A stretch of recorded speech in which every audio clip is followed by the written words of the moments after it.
The Tao of Self-Confidence, episode 550. Welcome to the Tao of Self-Confidence, where I share stories of amazing women who have discovered their inner journey to self-confidence. Visit our website at thetaoofselfconfidence.com. Your inner journey to self-confidence awaits. Well, hello friend. Welcome to the Tao of Self-Confidence, where I share stories of amazing women who have discovered their inner journey to self-confidence. I'm your host today, Sheena Yap-Chan, and today I have a phenomenal lady on the show today. She's a fertility coach, and I'm really excited to have her on and share her story with us today on self-confidence. So without further ado, I'm going to introduce you to Pradeepa Narayanaswamy. Pradeepa, how are you today? Maybe you can fill in a little bit more about yourself to our listeners. Hi, Sheena. Good morning. I am so grateful to be here and thank you so much for this opportunity. Yeah, absolutely. I am a fertility coach and my mission is pretty simple and straightforward. My mission is to really help women, men, and couples in fertility journey suck less. Thanks for sharing that. And Pradeepa, what's your cultural background? So I'm originally from India. To be more specific, I'm from South India, from a city called Madurai. It's really famous for a very beautiful and ancient temple called Meenakshi Temple. That's where I was born. I was raised in South India for pretty much all my life until I finished my college, and I was working there for a year in information technology. And then in 2000, I met my husband. We saw each other and we really liked each other. So we decided to get married. So later part of 2000, we got married and I moved here to the States. Ever since 2000, I've been living here in the States. Right now, I live in the Dallas-Fort Worth Metroplex from the great state of Texas. Thanks for sharing that. And what'd be your favorite self-confidence quote? So this is something, I have read a lot of self-confidence quotes, but one of the quotes that really resonated with me is, no one can make you feel inferior without your consent. That's from Eleanor Roosevelt. And that's one of my favorite self-confidence quote. Thanks for sharing that great quote. And in your own words, how do you define self-confidence? So to me, this is how I define self-confidence. If I wanted to give you a metaphor, like let's say if you're invited for a very elite fashion gala, you are that person who shows up very comfortable on your own skin with no makeup. That's how I define self-confident. So being authentic to yourself, being comfortable in your own skin and owning yourself in any and all circumstances. Thanks for sharing that great definition. And what was your life like before your discovery of self-confidence? So I'll share a little bit of story. I became a fertility coach. You introduced me as a fertility coach, and I shared my mission statement. But I haven't really told why I became a fertility coach. It's all because of my personal struggles and pain with infertility, and I struggled with infertility for 8+ years, and with all sorts of fertility treatments, 3 miscarriages, 3 failed IUIs, which is Intra Uterine Inseminations, and 8 back-to-back failed IVFs, which is In Vitro Fertilization. So these are all different fertility treatments that are available for people going through infertility. So IVF is the golden standard, and for me, I tried 8 times, and that's like it's a lot. It's a lot for somebody to take on their body with regards to the physical self, with regards to the emotional self, mental self, and spiritual self. Nothing worked for me, and my life, to put it in very simple terms, really sucked during that time. Relationships sucked. My relationship with my partner sucked. My relationship with my friends and family really sucked. I was faking at work like everything is all right, where I was really dying internally. I felt so desperate, lonely, ashamed, jealous for other people going through, like they're having their baby showers and birthday parties. That's the emotion that I would never admit back then. But I am admitting back, no, I was jealous, not in a mean way, but like, oh, why not me? Like, why everybody around me seems to be an easy thing for them to get pregnant and have a baby? Why not me, right? There's a sense of inadequacy and so much confusion. I totally lacked clarity in my life. I really didn't know where I was going forward with this journey. It's as if, somebody is wearing glasses, and if you smear Vaseline on your glasses, And no matter how hard you try to remove this Vaseline, that's how, like the Vaseline is not going away. And that's how my life was. It was through this fogged, Vaseline smeared glasses. Literally no clarity in my life. I really didn't know what is the decision that I'm going to make next. Where am I going with this infertility journey? I was stuck. I was stuck physically, emotionally, mentally, and spiritually. All these things, if you're going on this for like 8+ years or so, it totally shatters your self-confidence. And that's how it was for me. It totally shattered my self-confidence. I did not have control and ownership of my life. I did not have the energy to keep moving forward. Like I said, I was stuck, as if I was stuck in a quicksand with no twigs for me to really help me out, get out of that. So that was my life with infertility, where I was the victim. Infertility really, really owned me. Thanks for sharing that. And I know, going through those is really is difficult. I mean, like you mentioned, it wears you out emotionally, physically, but it's amazing that you kept going. And what was that point in your life when you realized, like you can just go out there and be yourself and reclaim your life again? What was like that aha moment? After I was going through, this is what I said was 8+ years of all these different treatments and struggles. And after the 8th time, somehow I got the courage to say, let's stop here. I don't want it to go through this anymore.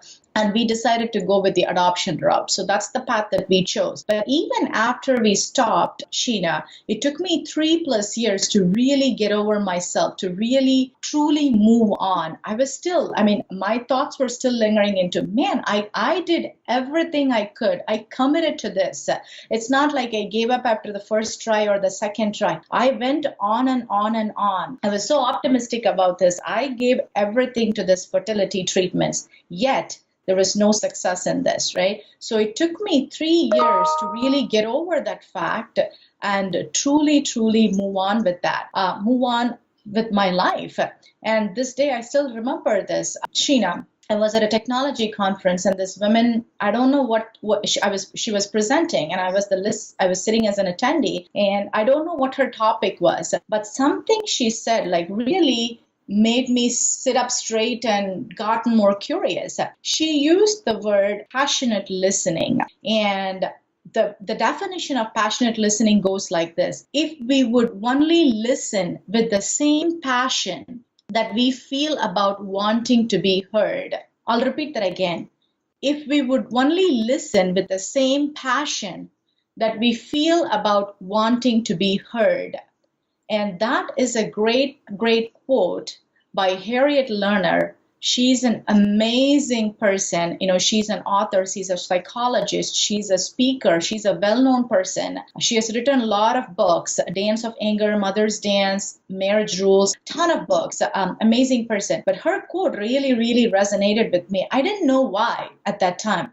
Why does this quote speak to me? But later that night, I was reflecting. I was in Chicago, by the way, during this conference. I was away from home. So in my hotel room, I was just reflecting back on the day and reflecting on this quote, like, why did this passionate listening really talk to me, really resonated with me? And suddenly, I started tearing up quite a bit, and my pillows are starting to get really wet. And it has everything to do with my infertility journey. When I was going through infertility, it's such a lonely journey. And I've always felt like, boy, I really need somebody to just talk to, who can relate to my struggles and all my struggles and the suckiness that I have with infertility. So that's why, the passionate listening, if they don't judge me, somebody who don't sympathize with me, just listen to me, just be there for me. Don't offer me any advice or tips or anything, just be there, right? That's why that passionate listening quote really, really spoke to me. And you know what I did, Sheena? The next morning, until then, I realized, okay, my God, for so long, infertility has truly owned me. And I felt like the victim. And I just realized I'm the victim of infertility. And I hated it. That moment, something was so icky in me. I really, really hated it. At that moment, I truly decided, you know what? Instead of me being like a victim to infertility and talking about like thinking about like I don't have anybody to listen to me or anybody to relate to me. Why can't I be that person who can listen to others? Why can't I be the person who can be there for the others going through infertility, right? At least for listening perspective. The next morning, I started practicing passionate listening. It wasn't easy. It was very, very difficult. But that was my turning point in my life where, I really found my self-confidence back. I really started owning myself. I really was becoming more and more comfortable in my own skin, irrespective of my circumstances. Awesome. Well, thanks for sharing that. And it's great when we're aware of what's going on and realize like, we can take control at any given moment, right? And especially, 8 years of going through that, it can wear and tear down a person thinking, it's the end of the world, we can't move on, but we can, right? Sometimes we have to be at our darkest moments to see that light and bring ourselves back up again. And, I'm glad you were able to do that so you could, live, your true self, right? And, to any woman who's listening to your episode, she may be in her own journey of self-confidence. So what'd be that one tip you'd give to her? I would definitely say there is power in vulnerability. I am a big fan of Brené Brown. So there is really power in vulnerability. So last year, I've been a coach for 8+ years, and only last year, with one of my friends' powerful question, like, Pradeepa, I know you are a life coach and all, like, what's your thing? So that question really turned my life around. I uncovered that fertility coaching is what I wanted to do. I really wanted to serve people going through infertility challenges, not only just women, men, and couples, all of them. I wanted to serve all of them. And after that conference, I came and wrote an article. It was pretty vulnerable for me, like claiming a niche as an infertility coach. And I wrote this in LinkedIn. You can still find that out in my LinkedIn articles. And I published it. It went for 3,200 plus of my connections. It's not a lot, but it's not like 10,000 connections, but 3,000 connections is big. And until then, nobody in my professional network knew about my struggles with infertility. And I was just fingers crossed. I was sitting there like, oh my God, I just wrote this very vulnerable article exposing my struggles with infertility to all my professional network. Now what? And you know what, Sheena, what happened? Overwhelming support. Amazing personal messages to me. People like emailing messages to me like, Pradeepa, I wish I knew you 9 years ago when I was going through infertility. And one gentleman said like, Pradeepa, thank you so much for doing this. I'm seeing my sister struggling through infertility, and it's really, really heartbreaking to see her struggle through this. So you're a gift for people struggling through it. Messages like this, personal messages like this. There I knew it, Sheena. It's not about me anymore. It's about the people that I'm set to serve in this world. I used to sit and think and cry like, why me? Why did you choose me to be this way? And that last year after that conference, when I wrote that article, I had the answer why. I have to go through my struggles with infertility because now I can be that person who can walk beside people going through infertility challenges, who can help people's women, men, and couples infertility journey suck less. My power of vulnerability, the way that I showed up in that article and afterwards really helped me, he really helped me help the world see me for who I am. And being that confident, I started inspiring others. I'm authentically owning my life. Everything in my life, people know about it and people know about my purpose. And because of me owning my life and authentically owning my infertility, I have uncovered my life purpose, and I'm truly moving towards my life purpose and serving others who are struggling with infertility. So my advice to all the listeners with regards to your self-confidence, own yourself. There is power in vulnerability. That's how I became who I am today, the inspirer, the leader, the person that a lot of people are looking at and saying like, wow, that is awesome. I'm not sharing it, or I'm not saying it because, I like that spotlight. I am sharing it because the power of vulnerability led me here, where I am talking to all of you today. Awesome. Well, thanks for sharing those tips. And if our listeners wanted to get to know a little bit more about you and what you do, is there any links or social media profiles we can connect with? Yeah, absolutely. Everything is in my website.